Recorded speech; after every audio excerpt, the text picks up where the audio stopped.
tout le monde, bienvenue. Ça nous fait vraiment plaisir de vous accueillir pour le baptême de Louis, Godson, Narimen, là-bas. Pour nous, pour l'Église, c'est vraiment un moment de reconnaissance, de réjouissance, il y a des sourires sur les lèvres, etc.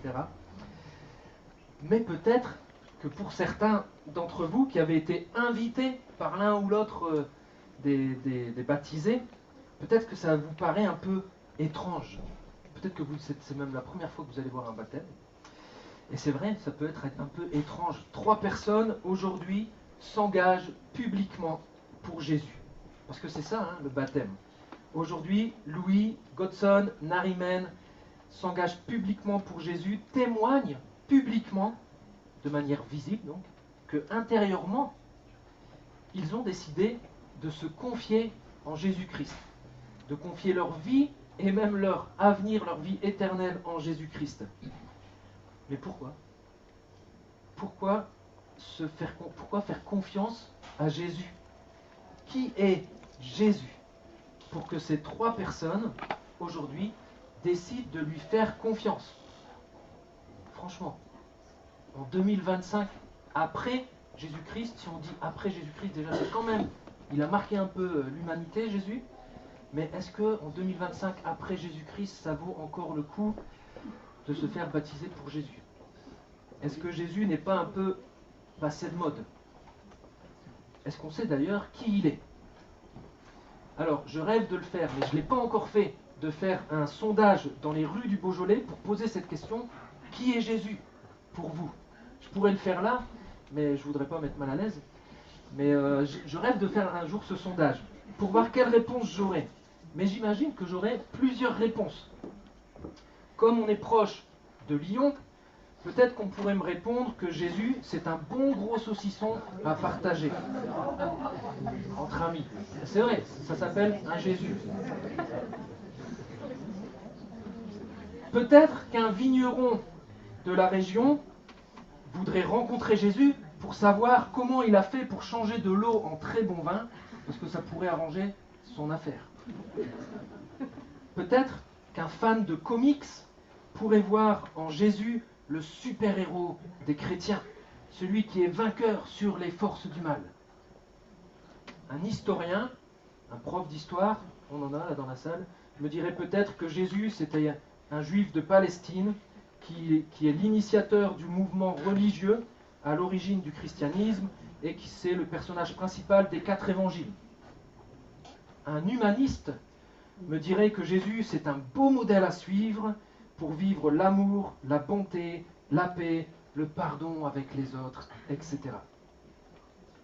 Mais, honnêtement, tout ça ne donnerait pas forcément envie de s'engager pour Jésus, et même parfois de risquer sa vie pour Jésus. Pourtant, Louis, Godson, Narimen ont décidé de suivre Jésus et de lui faire confiance. Alors, qui est réellement Jésus ? C'est la question à laquelle Louis, Godson, Narimen ont été confrontés personnellement un jour. Et c'est la question à laquelle toute personne se disant chrétienne aujourd'hui dans la salle a été confrontée personnellement un jour, de se dire qui est Jésus. Et je vous propose du coup de répondre à cette question pour comprendre, ou peut-être pour recomprendre, si on est déjà chrétien, recomprendre pourquoi des personnes aujourd'hui encore s'engagent à vivre pour Jésus, à le suivre et lui obéir malgré les avis partagés qu'on peut avoir le concernant dans le monde. Alors pour répondre à cette question, on va s'appuyer sur le livre qui parle le mieux de Jésus, donc c'est la Bible. Et je vous invite à suivre un texte qui se trouve dans l'Évangile selon Matthieu. Un évangile, c'est une biographie en fait de Jésus. C'est une des 4 biographies de Jésus qui rapporte sa vie sur terre, ce qu'il a fait. Et le texte qu'on prend se trouve dans Matthieu, au chapitre 16, les versets 13 à 16.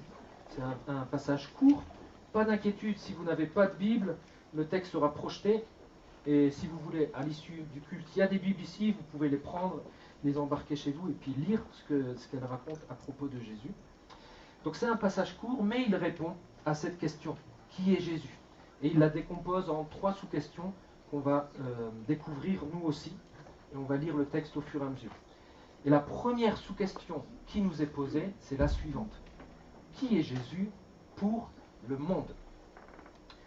Donc je lis le premier verset du texte qui nous dit: Jésus arriva dans le territoire de Césarée de Philippe, c'est en haut de la Palestine.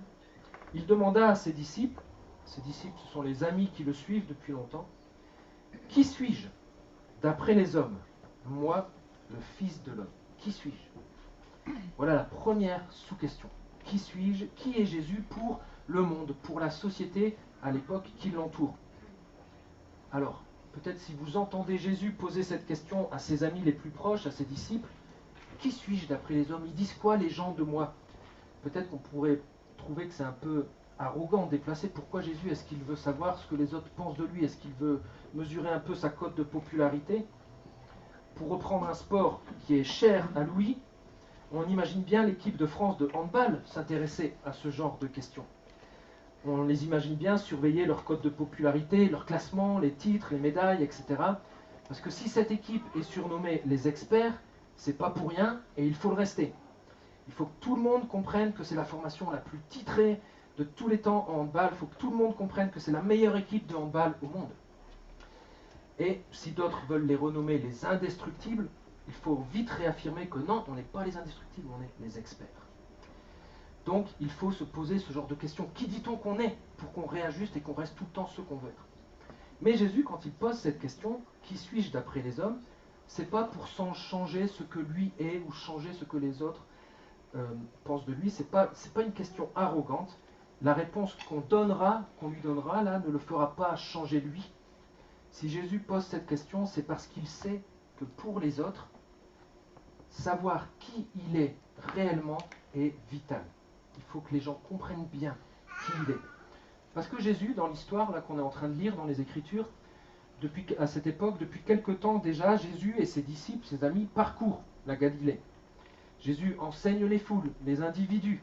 Il parle d'un royaume à venir. Il guérit les malades. Il fait des miracles. Par exemple, il a marché sur l'eau. Il a calmé une tempête. Il a rendu la vue à un aveugle. Il a multiplié 5 pains et 2 poissons pour nourrir 5000 hommes, entre autres. Donc c'est vrai, de plus en plus de monde entend parler de Jésus. Parce que Jésus dévoile petit à petit de plus en plus sa véritable identité. Mais quand Jésus pose cette question, qui suis-je d'après les hommes, il demande en fait, est-ce qu'ils ont vraiment compris qui je suis réellement? Quel espoir les gens placent en lui, en Jésus? Est-ce que, à son époque notamment, mais aussi à notre époque, est-ce que les gens viennent à lui juste pour voir quelque chose de spectaculaire, un miracle qui va les divertir pour un temps? Est-ce qu'ils viennent à Jésus uniquement pour être guéris d'une quelconque maladie, et ensuite rien? Est-ce qu'ils viennent à Jésus parce qu'ils ont trouvé un supermarché gratuit, quand il multiplie les pains et nourrit tout le monde gratuitement? Est-ce qu'ils viennent à lui juste pour la nourriture? Est-ce qu'ils le suivent parce qu'ils pensent avoir trouvé en lui un leader politique, militaire qui va renverser l'oppresseur romain? Quel espoir place-t-on en Jésus? Pourquoi est-ce que nous venons, ou pourquoi est-ce que nous viendrions à Jésus? On peut se poser aussi la question aujourd'hui. Pourquoi est-ce qu'on vient? Pourquoi est-ce qu'on viendrait à Jésus? Donc Jésus, il arrive là à Césarée de Philippe, c'est une ville à l'écart de là où il était avant. Ils sont un peu plus au calme avec ses disciples et il leur pose cette question. Qui suis-je d'après les hommes? Ont-ils compris qui je suis réellement? Et les disciples lui répondent. Les uns disent que tu es Jean-Baptiste, les autres Élie, les autres Jérémie ou l'un des prophètes. Alors je ne sais pas s'ils avaient fait le sondage que moi je rêvais de faire, mais le résultat est le même en tout cas. La foule a plusieurs avis sur l'identité de Jésus. Pourtant on parle bien du même homme, mais chacun pense à ce que Jésus représente le plus pour lui, à la personne qui l'incarne le plus pour lui. Donc ici on compare Jésus à des personnages importants, des porte-paroles de Dieu que le peuple connaissait, qui avaient marqué leur temps. C'est peut-être déjà mieux que de voir en Jésus un super-héros de comics. Mais il ne semble pas quand même avoir compris qui est réellement Jésus. À notre époque, l'existence historique de Jésus-Christ est rarement mise en doute. mon avis, maintenant, dans tous les cours d'histoire, on dit bien que Jésus était vraiment un juif qui a vécu en Israël il y a 2000 ans. Mais la question est toujours bien sur sa véritable identité. Qui est-il? Qui est-il réellement? Et là-dessus, l'opinion publique n'a pas trop changé. Pour les uns, Jésus sera juste un guérisseur et un exorciste. Pour d'autres, Jésus est un prophète, mais pas le prophète. Pour d'autres encore, il est indéniable que Jésus est un homme bon, vraiment bon. C'était un grand homme, mais ce n'est pas le plus grand. Pour certains, Jésus est un imposteur. Pour d'autres encore, Jésus, c'est juste un modèle à suivre, une référence morale pour le monde, un modèle d'amour, un modèle de renoncement. Mais c'est tout. Et peut-être que c'est l'opinion ou la croyance que vous avez aussi sur Jésus jusqu'à maintenant.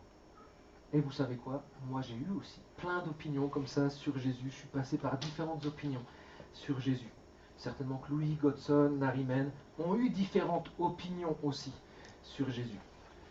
Pour ma part, je me faisais mon opinion sur Jésus, sur ce que mes parents me disaient. Je me faisais mon opinion de Jésus sur ce que j'entendais de lui à l'église, à l'école aussi, ou encore à la télé. Peut-être que c'est ce que vous faites aussi. Peut-être que pour vous, vous faites une opinion de Jésus en écoutant les médias, en écoutant les reportages, en écoutant des vidéos de tous bords sur YouTube. Peut-être que pour vous, Jésus, c'est le Jésus hollywoodien, avec la peau blanche, les cheveux bleus, et puis les yeux marrons. Les yeux bleus et les cheveux marrons. Maintenant, l'image de Jésus, peut-être dans notre tête, elle change. Si vous suivez un peu la série The Chosen, son image en nous change. Mais est-ce que c'est ça le vrai Jésus aussi? Mais un jour, dans tous les cas, un jour personnellement, j'ai été, moi, mis face aussi à cette seconde question de Jésus, la question qui va arriver. Mais qui est Jésus pour vous? Qui est Jésus pour toi? Les disciples ont répondu à la première question, la question générale. Qui dit-on que je suis dans le monde? Mais cette fois, Jésus pose la question de manière individuelle, personnelle, parce que c'est celle-ci qui est importante. Il veut connaître le positionnement de ses disciples. Et d'après vous, qui suis-je? Leur dit-il. Et d'après toi, qui suis-je? C'est comme s'il disait maintenant, laissez de côté ce que les autres pensent ou disent de moi. D'après vous, d'après toi, qui suis-je? Est-ce que vous avez compris qui je suis réellement? Et c'est la réponse personnelle des disciples, des individus, qui est importante. Bien plus importante que l'opinion des autres. Donc Louis, Godson, Narimen, votre réponse personnelle à cette question, que vous pose aussi Jésus, elle est bien plus importante que la vie des autres sur Jésus. Votre positionnement à vous, c'est plus important que ce que vos parents pensent de Jésus, que ce que vos amis pensent de Jésus, que ce que le monde autour de vous pense de Jésus. Jésus, il veut votre réponse à vous. Il ne veut pas la réponse de vos parents, il veut votre réponse à vous. Qui dis-tu que toi ou que moi je suis? C'est la réponse personnelle qui est la plus importante. Il veut, Jésus, que nous découvrions qui il est réellement. Est-ce qu'on peut se faire une juste opinion d'une personne sur la base de sondages, de reportages télé, d'articles de presse, de son profil Facebook? Pas trop. Est-ce qu'on peut se faire une juste opinion de Jésus sur la base de ce qu'on entend dans le monde? Pas trop non plus. Il faut le rencontrer personnellement. Ce que disent les autres sur Jésus va parfois nous amener à nous tromper en fait sur sa véritable identité. Mais ici, Jésus nous invite tous à découvrir réellement qui il est. Il nous demande une réponse qui vient du fond de notre cœur, une réponse posée, réfléchie, personnelle, au fond de toi. Qui dis-tu que je suis? Quelle est ta conviction personnelle sur l'identité de Jésus? Et aujourd'hui, Louis, Godson, Narimen répondent, témoignent qu'ils ont répondu personnellement à cette question. Personne ne les a forcés. La question s'est présentée à eux, peut-être depuis des années, et puis un jour, il devenait évident qu'ils devaient se positionner personnellement et individuellement face à Jésus, face à cette question. Mais alors, justement, quelle réponse ont-ils pu donner pour décider de se confier en Jésus? quelle réponse fait qu'en 2025, après Jésus-Christ, des hommes et des femmes témoignent encore publiquement qu'ils font confiance à cet homme? Voici la réponse dans le texte. Simon-Pierre répondit, « Tu es le Messie, le Fils du Dieu vivant. » Alors, si je vous laisse juste avec cette réponse, peut-être qu'on ne va pas comprendre, donc ça mérite quelques explications pour comprendre pourquoi on peut faire confiance à Jésus. Simon-Pierre dit que Jésus est le Messie. C'est quoi un Messie? Pour vous aider un peu à comprendre, je vais rester dans l'image sportive. Je ne suis pas très fan de sport, moi, mais bon, ça me parle quand même de temps en temps. Imaginez, ça va être facile parce qu'on se projette en 2026, donc on n'y est pas encore. Imaginez, Coupe du Monde de football 2026. La France est face à l'Argentine, championne en titre. La France subit une première période catastrophique. À la mi-temps, elle n'a aucun point, alors que l'Argentine en a déjà 2. En plus, vous ne comprenez pas pourquoi, mais depuis le début du match, Kylian Mbappé est sur la touche, alors qu'il est considéré comme le meilleur joueur de l'équipe de France. Ça, je me suis renseigné sur Wikipédia, les sources. On s'imagine, il est considéré comme le meilleur joueur et il n'est pas sur le terrain, mais il est sur la touche. Donc, fin de mi-temps, la deuxième mi-temps reprend, le match reprend, et il n'y a toujours pas de Mbappé sur le terrain. On se prend un nouveau but en plus de l'Argentine. Et là, 30 minutes avant le coup de sifflet final, il y a un changement. Ça y est, Kylian Mbappé rentre sur le terrain. Et là, que se passe-t-il dans tous les esprits des spectateurs? Dans ce match très difficile, tous les espoirs sont maintenant sur lui. Tout le monde l'attend comme celui qui va renverser tout le jeu et apporter la victoire à la France. Tout le monde l'attend comme le sauveur du match. Tout le monde l'attend comme le Messie. Vous comprenez un peu tout ce qu'il y a derrière, toutes les attentes qu'il y a derrière un Messie. Eh bien, à l'époque de Jésus, les Juifs attendent effectivement quelqu'un qu'ils appellent le Messie, le Sauveur. Depuis des années, ils l'attendent. Mais plusieurs se sont trompés, du coup, sur l'identité de Jésus. Comme on l'a lu avant, certains ont compris que c'était un ancien prophète, un personnage historique, un faiseur de miracles, etc. Ils n'ont pas reconnu en Jésus le Messie qu'ils attendaient. Et donc lorsque Simon-Pierre, lui, déclare que Jésus est le Messie, il ne se trompe pas. Il déclare que Jésus est le Sauveur tant attendu. Et c'est d'ailleurs ce que signifie Jésus. Jésus, ça veut dire Dieu sauve. Mais alors là, en disant ça, il faut que je dise, mais de quoi nous sauve-t-il? Parce que si on n'attend pas d'être sauvé, on ne va pas attendre un Messie. Pourquoi est-ce qu'on devrait attendre Jésus? Est-ce qu'on a besoin d'être sauvé de quelque chose? Si je pose la question aujourd'hui, ce matin, est-ce que vous avez besoin d'être sauvé de quelque chose? Jésus ne nous sauve pas d'une société aux conditions sociales ou politiques déplorables. C'est ce que certains attendaient à l'époque. Quand Jésus allait naître, un ange a dit à son père terrestre, Joseph, il lui a dit, tu lui donneras le nom de Jésus, Dieu sauve, car c'est lui qui sauvera son peuple de ses péchés. Donc voilà la réponse à la question de quoi avons-nous besoin d'être sauvés? Nous avons besoin d'être sauvés du péché. Alors là maintenant, il faut que j'explique c'est quoi le péché. Eh bien le péché c'est ça, c'est que Dieu nous a tous créés. C'est lui le créateur. Dieu nous a tous créés. Et il avait prévu pour nous, il voulait pour nous une belle relation entre lui et nous. Tout était fait pour qu'on soit dans une belle relation. Une relation où tout son amour s'exprimait envers nous et en retour, tout notre amour s'exprimait envers lui. Une relation comme on les aimerait tous sur terre. Mais l'homme n'a pas voulu de cette relation avec Dieu, avec son Créateur.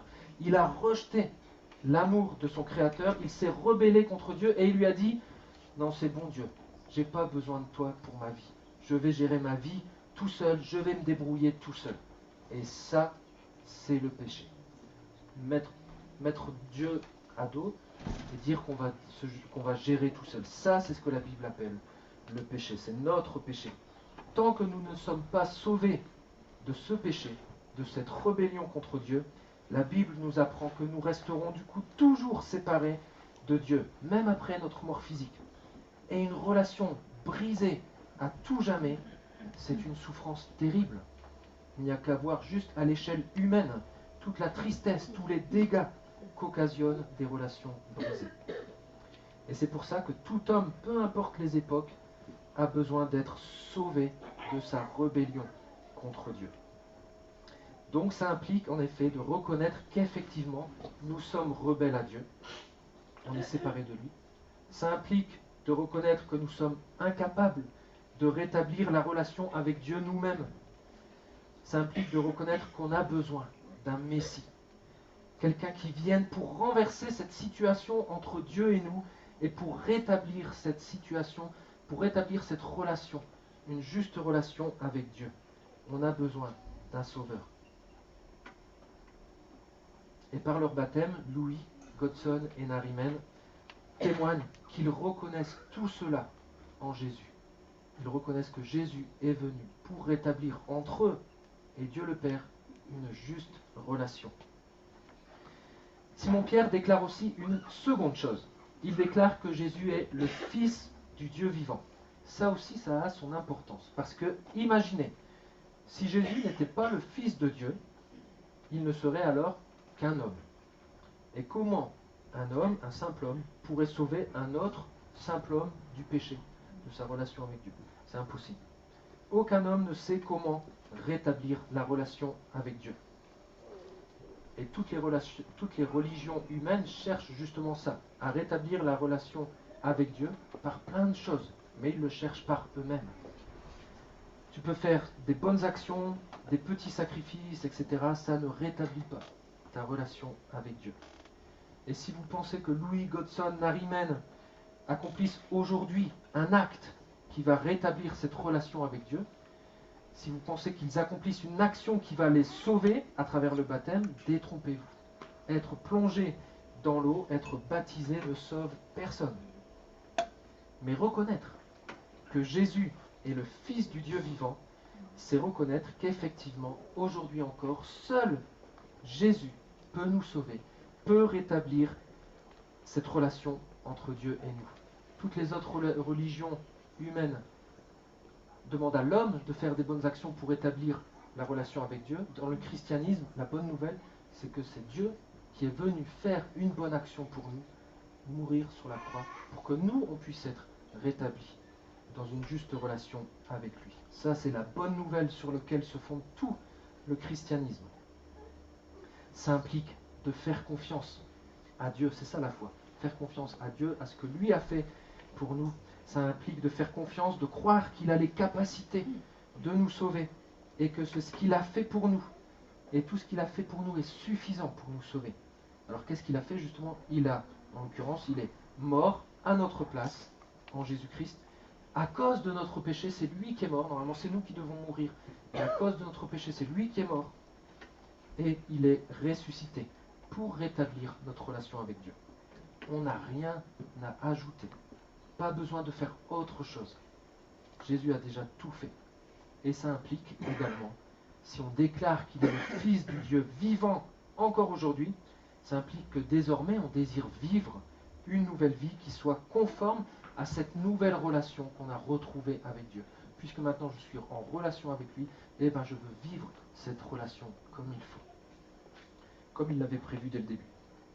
On n'obéit plus à notre ancienne manière de vivre qui était en rébellion contre Dieu, puisque le Messie maintenant nous a rétablis dans une juste relation. Désormais, on obéit au Fils du Dieu vivant, avec lequel on est en relation. Et c'est ce que symbolise le baptême, le fait d'être immergé dans l'eau. Quand Louis, Godson, Narimen vont être immergés dans l'eau, ça symbolise ça, on est plongé dans l'eau, ça montre qu'on abandonne, on renonce à notre ancienne vie, en rébellion contre Dieu. Tout comme le Messie est mort à notre place, on meurt à cette ancienne vie. Et le fait de ressortir de l'eau symbolise le fait qu'on renaît à une nouvelle vie, dans une nouvelle relation avec Dieu, où l'on veut obéir au Fils du Dieu vivant, tout comme le Messie aujourd'hui est ressuscité, pour que nous vivions avec lui. Donc voilà aussi ce dont témoignent Louis, Godson et Narimen, par leur baptême. Voilà qui est réellement Jésus pour eux. Il est leur Messie, il est leur Sauveur, il est le Fils du Dieu vivant, leur Seigneur. Voilà pourquoi ils prennent aujourd'hui cet engagement public devant nous tous. Alors quand Simon-Pierre répond à la question de Jésus, en répondant « Tu es le Messie, le Fils du Dieu vivant », quand Louis, Godson, Narimen répondent la même chose, il nous interroge aussi nous. Et moi, quelle est ma réponse à cette question de Jésus? Quand Jésus me pose la question « Qui suis-je pour toi ?» Qui est Jésus pour moi? Quelle est ma réponse? Est-ce que je peux dire comme Simon-Pierre « Tu es le Messie » avec tout ce qu'on a vu, ce qu'il y a derrière? Est-ce qu'on peut dire « Tu es le Fils du Dieu vivant » ? Si c'est le cas, tant mieux, gloire à Dieu. Si c'est le cas et que vous n'avez pas encore répondu au Seigneur par l'obéissance du baptême, n'hésitez pas à venir me voir, en l'occurrence, à la fin, si vous voulez en discuter. Peut-être que vous ne connaissez pas encore assez bien Jésus pour pouvoir répondre comme Simon-Pierre à cette question. Peut-être que vous souhaitez vous faire enfin votre propre opinion sur Jésus. Vous avez entendu des trucs à droite à gauche, mais en fait vous voudriez bien quand même savoir par vous-même qui il est. Vous pouvez venir me voir aussi, je vous donne une biographie de Jésus, et puis vous la lisez tranquillement chez vous. Et vous pouvez répondre à cette question à l'issue. Qui est-il en fait pour moi? Qui est Jésus pour moi?